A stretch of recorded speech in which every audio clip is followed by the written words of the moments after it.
guys, how's it going? Welcome back to Damian. I'm back with a Mr. Nightmare video for you guys. Also, I forgot to mention yesterday, but happy May, now it's May 2nd, but happy May. We're in May now. I can't believe it's already May 2025. That's crazy. I don't know about you guys, but it's like going by fast, but not fast, if that makes sense. Like kind of slow, but also kind of fast at the same time. Anyways, we're back for 3 disturbing true Easter horror stories. I wanted to resume videos on Sunday, on Easter Sunday, and release this video, but obviously I wasn't really well enough to do so, so I did not.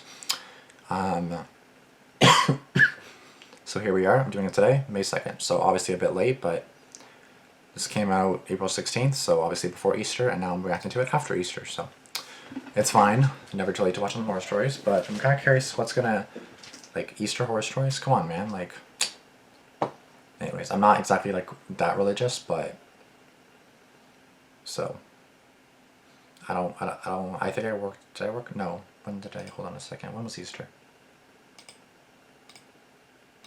Was Easter the 20th or the 27th? I don't even know. It's fine. But basically, I'm not that religious, so I don't really celebrate Easter. Like, I know that me and my family, like, when we were younger, like we used to go to the church and everything. But, yeah, I'm just not that religious. But, yeah, 3 disturbing true Easter horror stories, starting. Let me know what you guys did for the Easter weekend, because I know we had Good Friday, so we had the long, well, I never had the long weekend. Well, I did because I was sick, so, yes, it was the 20th, yes, because I was wondering when it was. Easter, Good Friday was the 18th, so, yeah. Wait, is it Good Friday in the States too, or is it just Canada? Because I don't even know much about holidays and everything, but I'm pretty sure Good Friday is also in the States too, right? Or am I tripping? I know it is in Canada, obviously, but anyways, enough about that. 25 minutes, 28 seconds, 3 disturbing true Easter horror stories. Let's get started.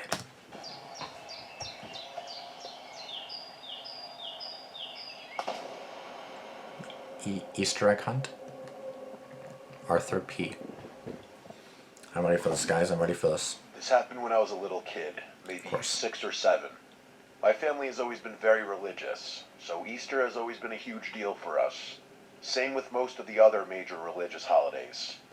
Now that I think of it, even Sunday kind of felt like its own holiday with the way my parents treated church. It's actually kind of funny. Some of my earliest memories are church-related. What I'm about to tell you is one of them. It was Easter Sunday, so all the services are much longer than usual. I don't mind though. My parents instilled the love of Christ in me very early on. After the service was Sunday school, or CCD as our church called it.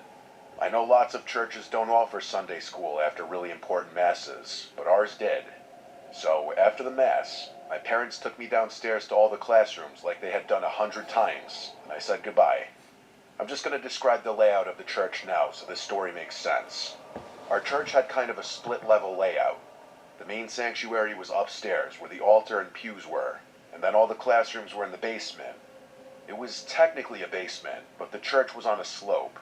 You could still get in and out of the building from down there. There was this long carpeted hallway down there with maybe 7 or 8 rooms branching off on each side, grouped by age. My classroom was one of the first ones on the left. At the very end of the hallway were the 2 bathrooms, one for boys and one for girls. Right next to those was a heavy gray door that led outside. It was almost always locked from the inside, but I remember being told it could be used in case of an emergency. The adults always warned us to never leave from that door because it would automatically lock behind us, and we'd have no way of getting back inside the... Remember being told it could be used in case of an emergency. Sorry, I kind of blanked out. I was like listening, but I kind of blanked out for a second. For girls. Right next to those was a heavy gray door that led outside. It was almost always locked from the inside, but I remember being told it could be used in case of an emergency. The adults always warned us to never leave from that door because it would automatically lock behind us, and we'd have no way of getting back inside the church. But anyway, back to the story. The whole downstairs had been decorated for Easter, like, really decorated. The walls were covered in pastel streamers and little paper cutouts of lambs and crosses, and there were drawings of Jesus with kids taped up between the classroom doors. Some of the teachers had even worn these cheap bunny ears you get at CVS. It actually felt more festive down there than it had upstairs during Mass. All the kids were in a good mood too, probably because everyone knew there'd be egg hunts later in the day. Normally I'd wait until class was over to go to... I can probably guarantee that's when the horror story took place. It's probably during the Easter egg hunt. The bathroom, But because the Easter service had run way longer than usual masses, and I couldn't hold it, I raised my hand and asked to go, and the teacher excused me from the room. The bathrooms were maybe 15 feet down the hall, and it wasn't uncommon for kids to go by themselves. They always said if we took too long, they'd come check, but Okay, yeah, because I was gonna say if you're 6 or 7, to me like you're basically a baby, like 8, 9, yeah, you kind of but 6, 7, it's kind of like once you have an adult go with you, like not go inside of the washroom with you, but like walk you to the washroom, wait outside, then like maybe like walk you. I don't know. I don't remember that ever actually happening. So I slipped out quietly while the rest of the class was coloring pictures of the empty tomb and Jesus rising from it. I went into the boys' bathroom and shut the stall door behind me. It was quiet, but those bathrooms were old. All I could hear was the soft hum of the fluorescent lights and the faint sound of a teacher's voice echoing down the hallway. But as I was sitting there, I suddenly heard this weird scraping sound coming from the stall next to mine. It didn't sound like anything normal, not like someone shifting or unlocking a door. It was the slow, uneven metal sound, like something was being dragged or scraped against the inside. Yes, I was kind of putting it together, and I was like, are they trying to make a hole in the stall to kind of like spy on you? Oh my god, bro, that's so creepy. Oh my At the god. door. Not loud, but sharp. I don't remember being scared. I was mostly just confused. At first, I thought it was another kid, so I kept quiet and finished up my business. As I was washing my hands, though, I looked into the mirror and saw that stall door opening slowly. But instead of another kid stepping out, it was a grown man wearing an Easter bunny costume. I remember the way the ears flopped forward a little, and how the suit looked off. It was kind of saggy and stained in places, Ew. like it hadn't been washed ever. The fur was more of a grayish white than a bright white, and one of the eyes on the head looked like it had been sewn back on crooked. Oh my god. But the thing is, I don't remember being scared when I saw him. Not then. Like I said, I was pretty young, and in my mind, this was just the Easter bunny making a surprise visit. I actually smiled when I turned around. I think I even said something like, "Hi." He didn't say anything at first, just stood there halfway out of the stall, staring at me. His head was tilted slightly, and he didn't move. I remember feeling a little awkward, like I wasn't sure if I was supposed to say something else. Then, after a long pause, he stepped all the way out and slowly raised one of his arms, pointing towards the door like he was guiding me out. That's when he finally spoke. His voice was muffled behind the costume, but I still remember the exact words. He said, "You're the lucky chosen child. I have a gift for you, outside." Oh yeah, it's in my car. All you gotta do is enter the back. No, bitch, I'm not going to your car. I didn't even hesitate. I was excited, like genuinely thrilled at the idea that I'd been picked for some kind of special Easter surprise. Oh no. I think the fact that this was happening in my church gave me a false sense of security or something. I pushed open the big gray door without thinking twice, not even remembering that it was supposed to stay locked. The Easter bunny followed right behind, not saying anything else. And then now you can't get back in because like your teacher said or like your person said you can't get back in after it's. Oh my god, bro. He started walking across the pavement toward the far corner of the church parking lot. There was a car parked back there, mostly hidden from view by the dumpster and a few scraggly bushes. I remember thinking it was weird that he had parked so far away, and that he didn't even have a basket of candy or anything. At one point, he started holding my hand. We were maybe halfway across the lot when I saw it. A second Easter bunny stepping out from a car he was leading me to. Oh my god. At first, I just stopped walking. My little brain didn't know what to make of it. I remember looking back and forth between the two of them, completely confused. I hadn't seen that car earlier, and now there were two Easter bunnies? Something about it didn't feel magical anymore. It just felt wrong. To this day, I've always thought of what happened next as an act of God. One of the teachers, I think her name was Miss Sabrina, just happened to be walking around the church, maybe heading out to prep for the egg hunt or check on something outside. She looked over at the parking lot right as I was being led over to the car. I'll never forget the sound she made. I've never heard a more terrifying scream in my life. The man in the costume immediately let go of my hand and bolted for the car, and without thinking, I took off running in the opposite direction toward Miss Sabrina. Once I was safe in her arms, I turned my head just in time to catch a glimpse of the car, which was now speeding out of the parking lot. I'm not 100% positive, but I'm pretty sure I saw another kid in the back seat of that car. Miss Sabrina wasn't even looking, but I told her what I had seen, and she took me seriously. The next few hours are a little blurry. Miss Sabrina alerted the other adults right away, and police eventually made me tell them what happened. They asked about the kid I said I saw in the back seat, and I did my best to describe him, even though I had only seen him for like a split second, and I wasn't even sure if my mind was playing tricks on me or not. My parents were the most upset, and for good reason.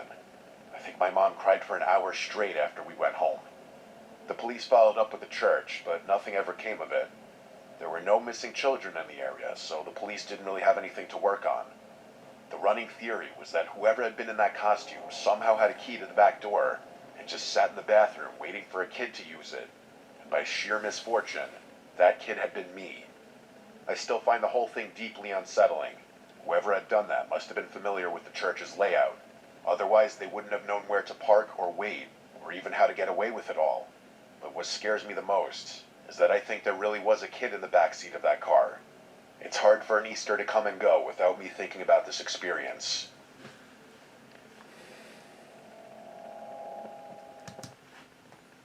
And that's exactly why an adult should go with you. Again, not necessarily go with you inside the washroom, but just like when outside the washroom, yes, please go with me. Because then if a grown man comes up with you and then the teacher's like, and who the hell is this bitch ass Easter Bunny? No, get out of here, you know what I mean? Like, what the fuck are you doing? Like, no. And yeah, just the fact that he was like in the washroom, I was like, was he waiting for kids to go in? And I guess he was, because that's exactly what happened. That's honestly so disturbing, bro. Like, honestly, people are just so fucking creepy, and people need help. Like, people need help. So,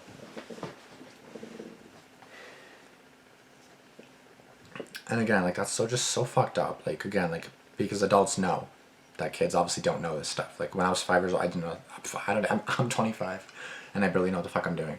So as like a 5-year-old, like, you don't know what you're doing. Like, I don't remember being 5. I don't remember anything about being a kid.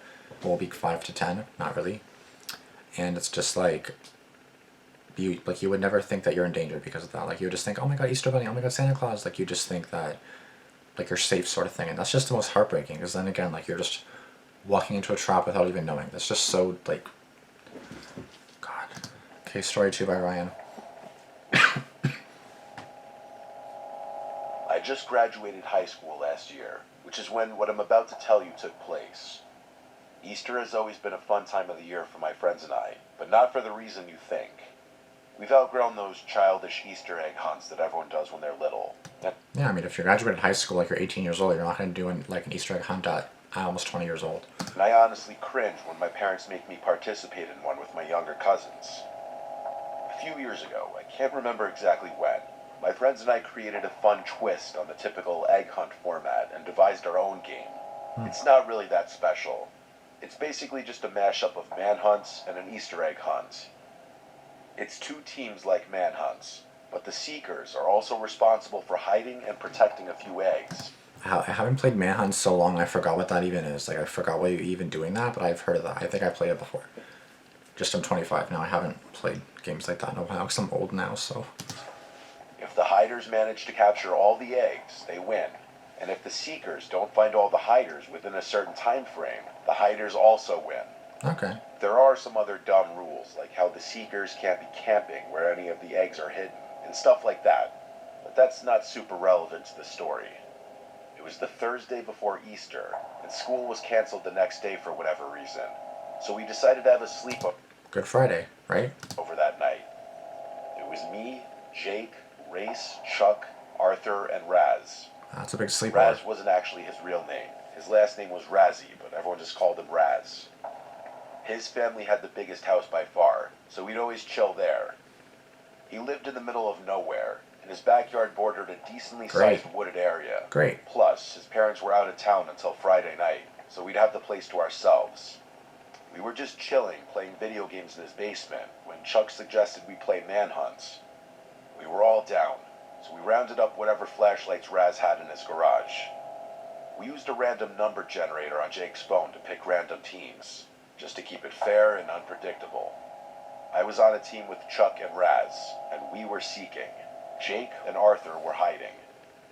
Raz's mom had a ton of plastic eggs upstairs, so we grabbed a couple of them and all of us went outside. We'd played back there a bunch of times before. So I feel like that'd be pretty fun though, like an Easter egg hunt. Like that just sounds so fun, to be honest. Like I know I'm 25 years old, but like there's this game on the Wii. I forgot what it's called, but it's like you have to hide the Wii remote, and I still love playing that to this day. I just love like hiding the remote somewhere, thinking, and then like obviously it'll make sounds. Obviously that's a bit different because like it'll make a sound every 10 seconds or so you can try to find it, but it's still kind of as hard. Even with the sound effect that it makes from the Wii remote. Obviously this is different. There's no sounds coming from it. You just have to look around, which is like impossible. But it's kind of like the same thing. Like you're trying to find something, and it's honestly fun. It is honestly fun. Even as an adult, it's fun. So we already knew the layout. The far boundary was the fence line, and the other edges were the creek and the back slope that ran down towards Raz's neighbor's horse pasture. Okay. We set timers on our phones to give the hiders enough time to hide, and us enough time to hide our eggs. Once 10 minutes passed, the game had officially 10 begun. minutes.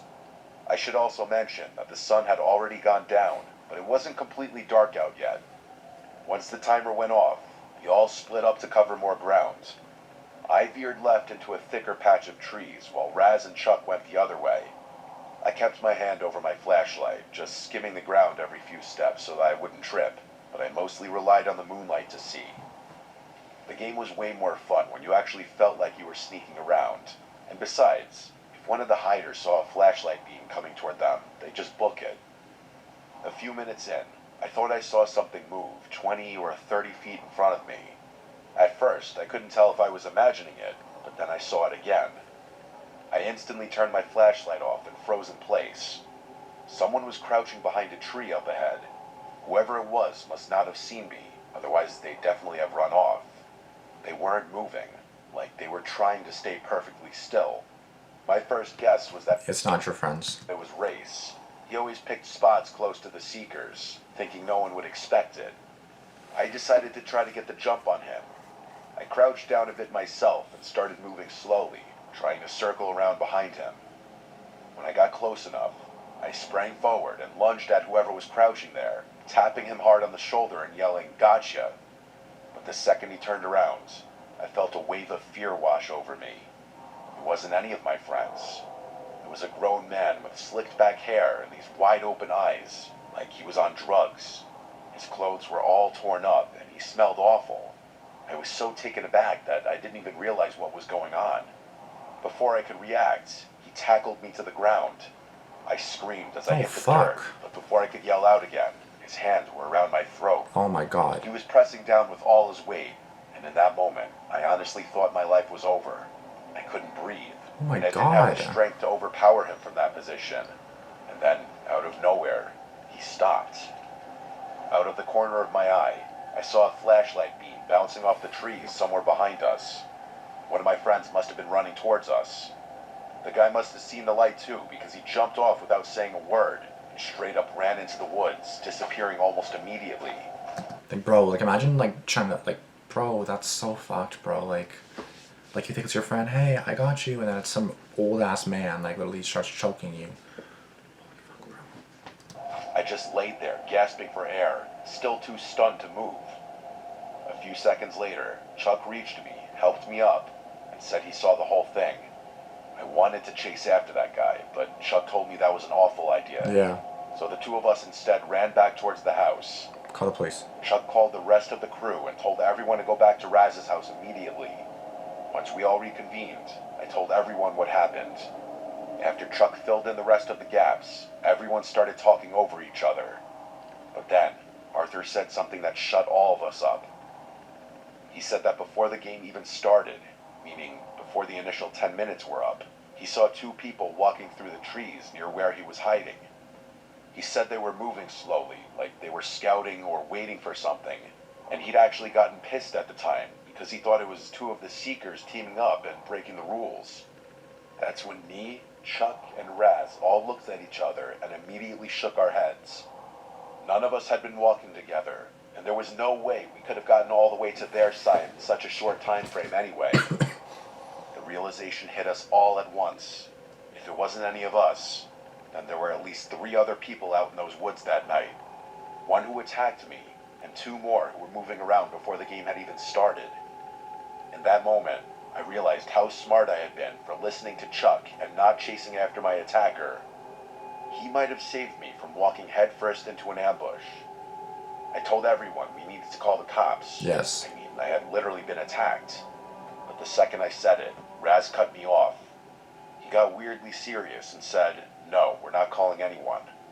I asked him what in the world he was talking about, and he said he was technically grounded, and beyond that, he wasn't allowed to host anyone while his parents were out of town, so involving the cops would get him in serious hot water. I told him this was a serious situation and worth involving the police. Exactly, like it's not just like something like minor where nothing really happened. Like someone almost tried to kill me. Like I'm calling the cops. I don't give a fuck. That's your fault for hosting a party when you shouldn't be. I don't give a fuck. I'm calling right now. But he didn't budge. The rest of the guys were kind of stuck in the middle. No one wanted to put Raz in a bad spot with his parents, but I could tell that they were all having a hard time just pretending that the whole thing didn't happen. Eventually, I caved and agreed to not call the police and try to just enjoy the rest of the night, but I was seriously shaken. I ended up going to bed early that night and left Raz's house the next morning before anyone else was awake. This might surprise some of you, but I actually wasn't too affected by this experience. I'm very much of the mentality that things happen and people have to move on, so that's what I did.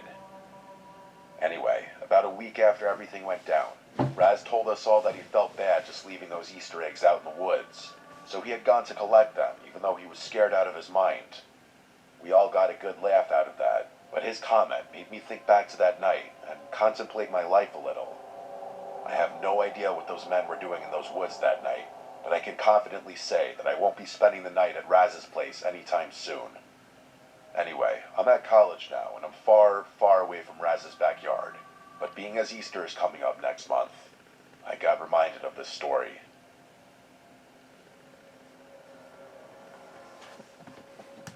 Damn, bro, like... I don't know what to say. I don't know what to say. Obviously, they had sinister intentions. Obviously, they wanted to kill you. It was obviously a setup if there's 3 of them just walking around, kind of like scoping things out and waiting and watching. Like, there was obviously planned. It was obviously some kind of setup, like, you know what I mean? Like, it obviously was something dark and sinister that we probably don't want to know what they wanted to do, but these stories are fucking crazy, bro. Like, this is...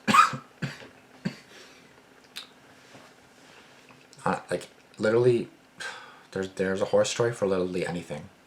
Easter, Christmas, there's horror stories for everything, because fucked up shit can happen at any point. So you really gotta be careful, guys. Please be careful. Like, even just playing hide and seek. Like, obviously it was after dark. You're in the woods. Like, what the fuck are you doing? Hellcat Steve 05. Every Easter, my entire extended family takes the trip out to my Uncle John's house, who lives way out in the sticks. This past year was no different. The sticks. Uncle John lives in a huge house that sits on a wide open stretch of land, which is surrounded by woods on all sides. Even though I've been there before, many times actually, I've never actually wandered out in the woods behind his house before. Because you shouldn't. I'm not much of a nature person, so I've never had much of an interest in the outdoors. And it's also the woods. Why the fuck would you want to go in the woods? Like, I remember, like, I think we call it the las in, like, Polish or whatever, but basically a forest. Like, nothing like that. It'd be kind of like one tree here, one tree here, one tree here. It'd be kind of like more spread out a bit, so it's not like you're totally, you know? And then, obviously, like, we wouldn't go in there at nighttime because that'd be fucking creepy as fuck. But in the daytime, yeah, it's kind of nice to see and walk around, but, like, in the nighttime, no. No. I was dreading the trip, to tell you the truth. I've never really related much to that side of my family. They're all super outdoorsy, into hunting and fishing and stuff like that, and most of them have lived in the same place their whole lives. Damn. Anytime I'm around them, I feel kind of like the odd one out. On top of that, most of my cousins are way older than me, like already married with kids or working on some kind of farm. Damn. The only one even remotely close to my age is Kevin. He's a couple years older than me, and actually pretty chill. How old are you? We always end up sticking together during these family trips, just by default. Okay. He knows I don't really fit in with the rest of them, so he's usually good about keeping me company without making it weird. Anyway, we made the drive to Uncle John's late Friday night. I'm an only child, so it was just my parents and I in the car. I was exhausted from the drive, so I went to bed almost immediately. The next morning, Kevin and I spent a couple hours in Uncle John's basement playing pool table. Neither of us was any good, but it was better than sitting around upstairs. The house was already packed with relatives by then. You know what the usual holiday chaos is like. We mostly stayed downstairs, low-key avoiding it all. There wasn't a TV down there, so Kevin played some music off his phone, and the two of us talked about some dumb family drama, not even worth mentioning here. While we played, Kevin kept going on about the woods behind Uncle John's house. He said they stretched out for miles, and that hardly anyone ever went far enough to see the cool stuff out there. He talked about how magical it felt, and how beautiful the isolation was. What are you trying to say, Kevin, or whatever the fuck your name is? I'm not going out there. I'm not going out there. I'm not dying today. If you want to go, you have fun. I'm not going there. I mostly just nodded along. Nature talk wasn't really my thing, but he clearly loved it. I'm not sure how, but later that day, Kevin convinced me to go on a nature walk with him. Like I said, I'm not a nature person by any means, but I was quite literally dying of boredom, which is probably why I agreed to tag along. We obviously told Uncle John where we were going. He's a really nice guy and always lets us younger people do what we want, a mentality I wish my own parents shared.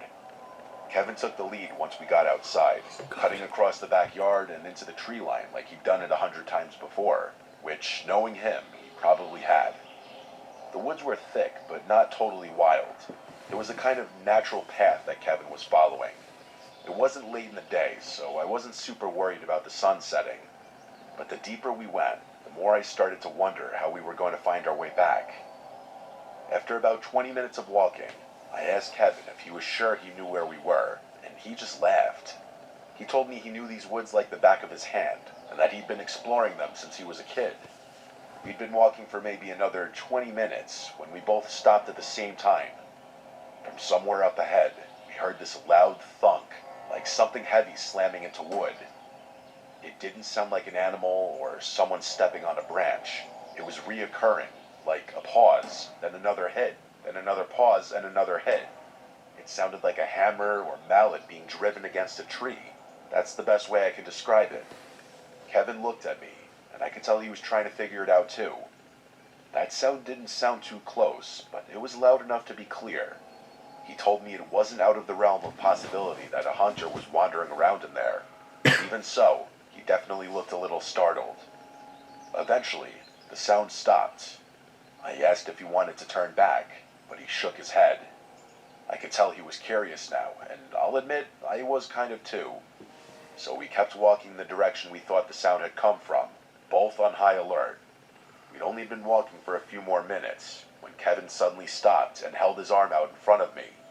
I froze, thinking maybe he'd seen someone in front of us, but then he pointed up into the trees. At first, I didn't understand what I was seeing, but then it hit me. There were 3 upside-down crosses nailed into 3 adjacent trees, way higher up than anyone could have reached without a ladder. Easily 15, maybe 20 feet off the ground. Before we could even turn to leave, I saw movement out of the corner of my eye. Oh my god. I whipped my head around, and to my horror, there was a person standing there. He was dressed like a lumberjack, with a thick beard and a very dark stare. Kevin stepped in front of me, partially shielding me from the guy's view. He stared at me specifically, and said, "You shouldn't be here." Kevin immediately apologized to the guy and told him we were just leaving, which is actually what we did. That guy didn't move as we left. He just stared us down as we walked back the way we had come. Okay. I could feel my hands shaking. We walked back the whole way in silence, and I've never experienced a more tense moment in my life. The two of us kept turning around, trying to make sure we weren't being followed, but there was no way to tell for sure. When we finally made it back to the house, we told Uncle John first thing. Like I said, he's a friendly guy and he knows all his neighbors, so I got a sick feeling in my stomach when he said no one he knew matched our description of the guy in the woods. No. He asked us a bunch of times if we had been followed, and we told him no. There wasn't much else Well, I don't think I was followed at least. for any of us to do. But you know, there's still 3 minutes left of this horror story, so we all know you were followed. Someone floated the idea of arming up and sweeping the woods, but Uncle John wanted to avoid confrontation and didn't want to lead anyone to his house. Exactly. So Kevin and I went back downstairs to chill, and the rest of our relatives went back to whatever they'd been doing, likely planning for the Easter festivities. That whole encounter messed with my head way more than I let on.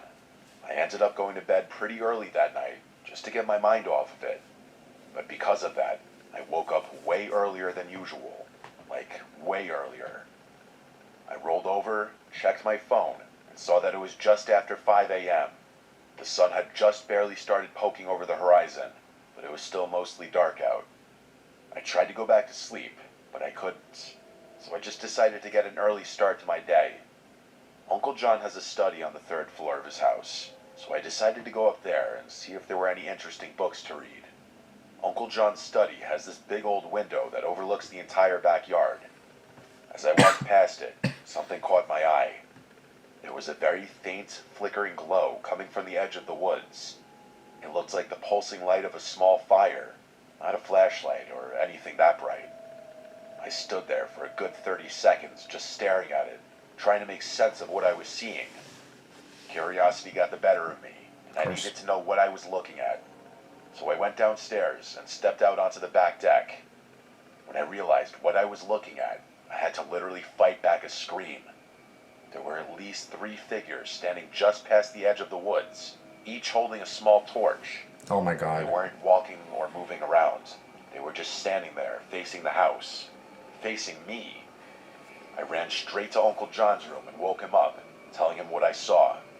Without any questions, he grabbed his rifle, threw on a pair of pants, and told me to stay inside. Oh yeah, he's ready. He marched out onto the back deck and scanned the yard while I watched from the doorway. By that time, though, those people had retreated back into the woods. Without hesitation, he aimed his rifle up into the air and fired it 3 times. Yeah, that's like a warning signal. Always do that, because then they know you're armed. That woke up the whole house, and the next 20 minutes or so was complete chaos. I'll just tell you that I can't think of a worse way to spend an Easter morning. The whole holiday was kind of ruined after that, and everyone was on edge for the entire day. Eventually, it came time for my parents and I to leave, and I can't say I was upset about it.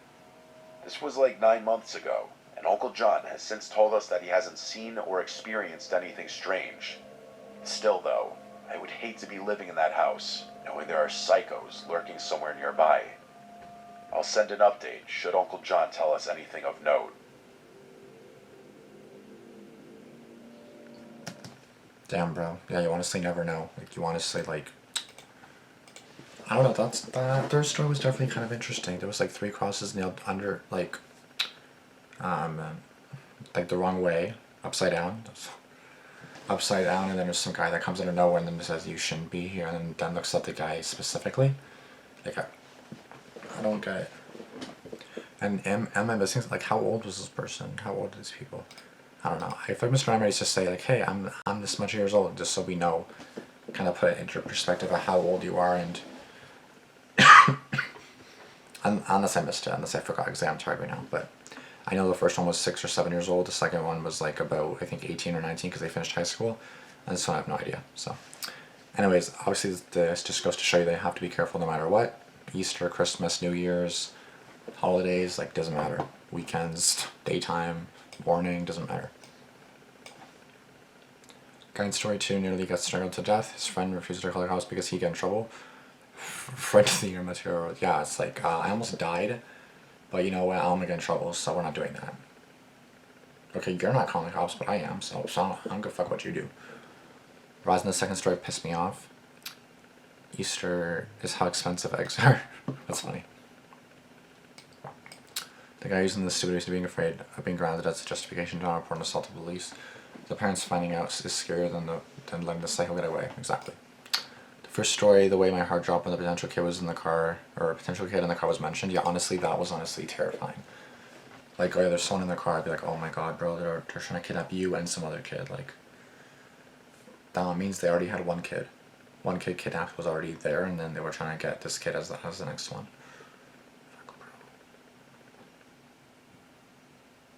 Please be careful. I mean, I doubt any 5-year-olds will watch my videos right now, but be careful. Never should knock on the cops. It's wild when people avoid getting in trouble with their parents versus potentially preventing these sickening acts from happening to another human being.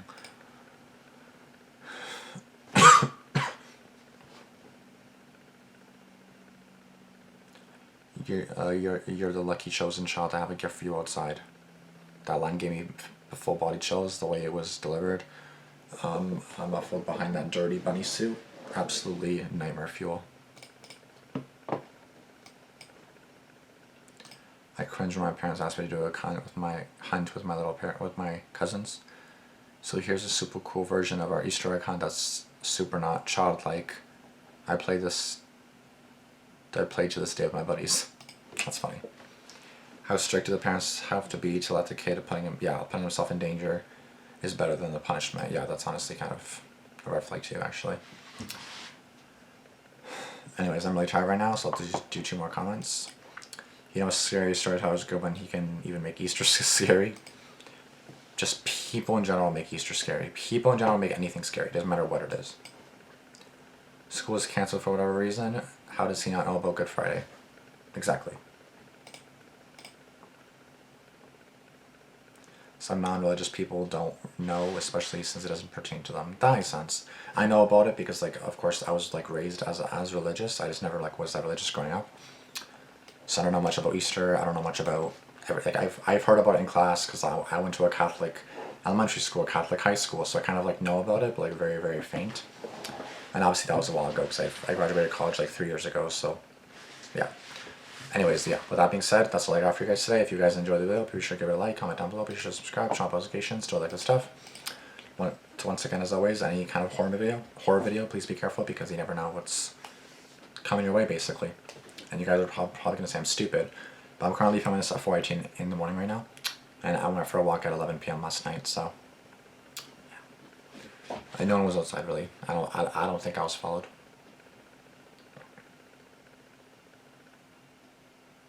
I'm fine. I'm sure I'm fine. Anyways, I'll see you guys later. Deuces. Peace.